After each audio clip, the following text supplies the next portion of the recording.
A lot of tennis players love to compete for UTR, but a ton of them feel like their UTR is stuck and it doesn't represent how good they are as a player. In this video, I'm going to be breaking down the best ways to increase your UTR. And it's no hack or gimmick, it's ways that you're actually going to improve your tennis so that you're going to increase your UTR on match day. I'll quickly explain what UTR is. It stands for Universal Tennis Rating, and it's just a rating system for tennis players. So in the USA, they have the USTA.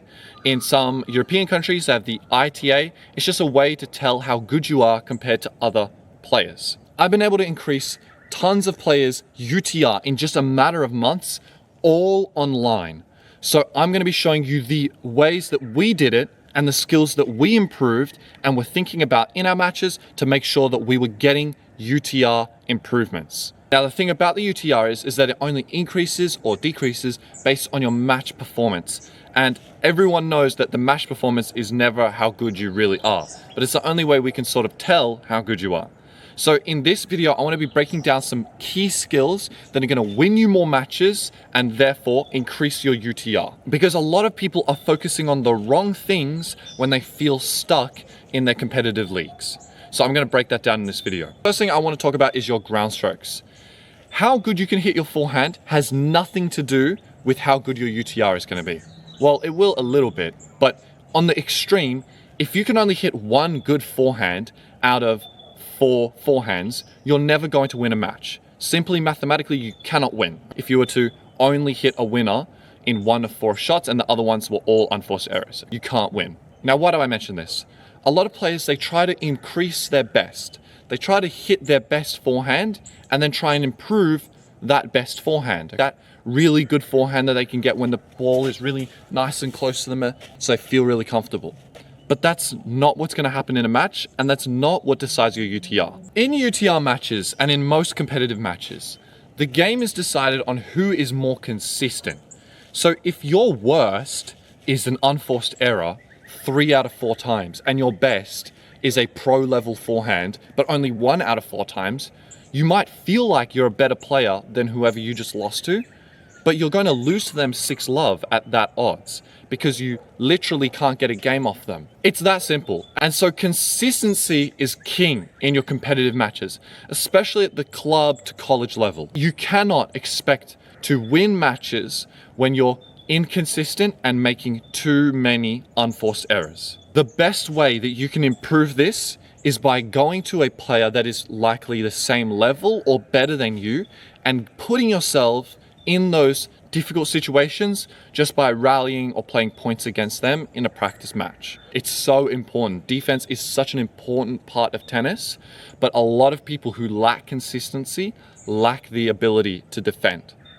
They also lack the ability to aggress as well, to be aggressive. A lot of the times they move into the court and then that's the one that they slam into the net, all right? Or that's the one that they slam into the back fence. So being able to practice those situations as well, if that is what your problem is. It's good to film your match, one of your matches, to see which ones of these problems are yours. And now when it comes to consistency with the serves, this is so misunderstood. The second serve is such an important shot, but it's probably the most neglected out of all tennis strokes ever, is the second serve. Okay, it's a meme that the first serve is an absolute bomb and then the second serve is one of these little pushes. You must have a decent second serve so you're not going to get attacked and lose 80% of the points you play on the second serve. Now the thing is that the second serve is all fine and well if you have a good one, but you still want to be using the first serve. So a lot of people, what they do is they train their first serve to try and really push the boundaries of how good they are in terms of serving. In a match, we're not doing that. We're not doing the same thing where we're absolutely bombing and going 100% on the first serve all the time.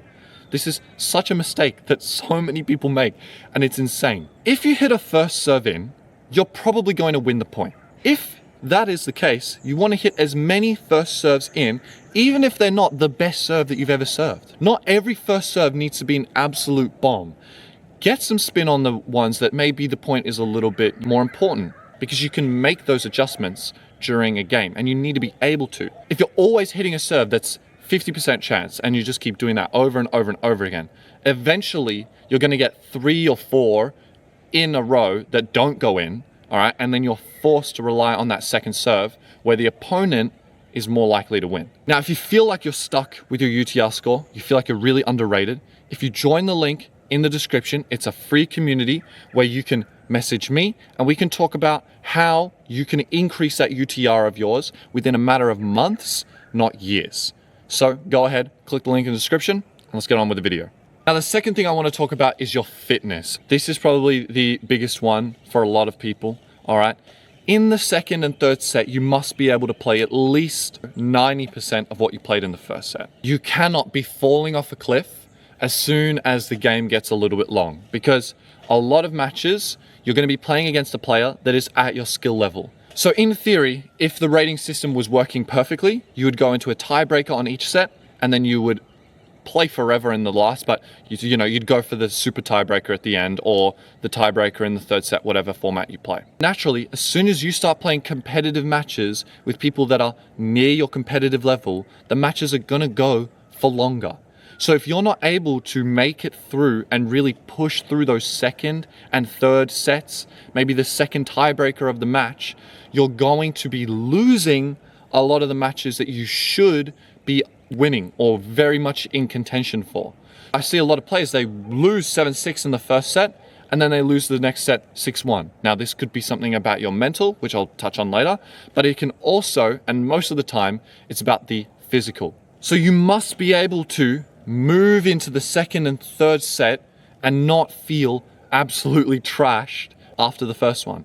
And the best way to do this is by practicing for that long. If you practice for 1 hour and you play a match for 3 hours or 2 hours, you cannot expect to play anywhere near the level that you practice in that 1 hour session. That's just insane to think about. But a lot of people don't think about it in this way, all right? And then they blame the UTR, or they blame their mental or their competitiveness or something like that, when in fact, you're just not as fit in the second set.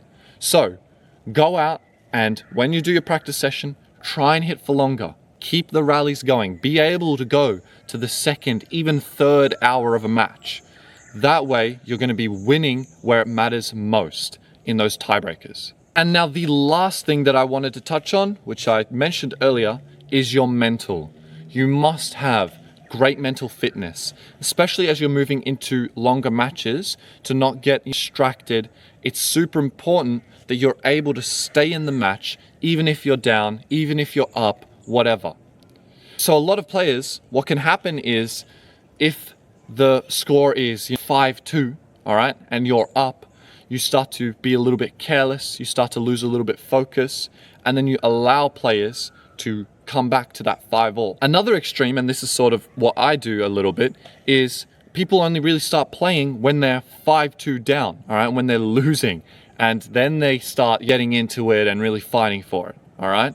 So it's important that you're able to, out the gate, have the best mentality and be able to carry that through the entire match without having these weird stops and starts depending on whatever the score is. It's also important that you're never getting too upset about things you can't control. So when you're playing a competitive match, and let's say the other person calls the ball out and you think it was so in, you can't control that, so you can't get too upset at it. Sure, it's annoying, whatever, but now you just have to move on and try and win the next point. Maybe put a bit of extra spin so it's not so close to the lines. Because if they keep doing it, then that's going to be a real big struggle for you, because those are points that you should be winning instead that you're losing. So that's just one example. You need to be able to not worry about that, adapt, and start winning again. Maybe it's windy, and now when you toss, the ball is going too far left because that's where the wind's blowing. So you must throw out any care for anything that you can't control and just focus on what you can. Your inputs, so how much you're moving your feet. What does your ground stroke look like? Making sure the technique is correct. Making sure your second serve goes in. All these kinds of things. So to recap, you need to be consistent, you need to be fit, and you need to have great mentality to start winning your competitive matches and increasing that UTR of yours. I'll see you in the next video.